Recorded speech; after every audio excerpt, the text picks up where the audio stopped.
Taste చేసే ముందు ఒకసారి తయారు చేసే విధానం చూద్దాం. తయారు చేసే విధానం. క్వినోవా కిచిడి తయారీ విధానం. ముందుగా స్టవ్ వెలిగించి బాండీ పెట్టుకుని నెయ్యి వేసుకుని వేడి చేసుకోవాలి. ఈ నెయ్యిలో జీడిపప్పు వేయించి పక్కన పెట్టుకోవాలి. ఇందులో జీలకర్ర, ఉల్లిపాయలు, క్యాప్సికం, టొమాటో, క్యారెట్ వేసి ఫ్రై చేసుకోవాలి. ఆ తర్వాత 1 కప్పు నానబెట్టిన పెసరపప్పును వేసుకోవాలి. ఇది బాగా ఫ్రై చేసుకోవాలి. 1 రోజు ముందు నానబెట్టిన క్వినోవాని ఇందులో వేసుకోవాలి.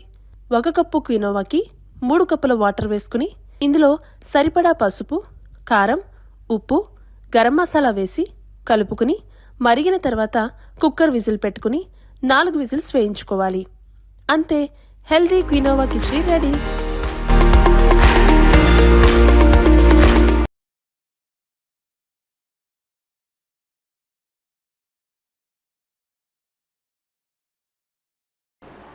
ఎలా ఉందండి? చాలా వేడిగా ఉంది కానీ చాలా బాగుంది. ఇంత మంచి హెల్తీ డిష్ని మాకు టేస్ట్ చేసి చూపించినందుకు థ్యాంక్ యూ సో మచ్ అండి. థ్యాంక్ యూ అండి. Thank you so much. మీరు కూడా వచ్చి మీ వాల్యుబుల్ టైం మాకు ఇచ్చినందుకు thank you so much. Thank you for inviting.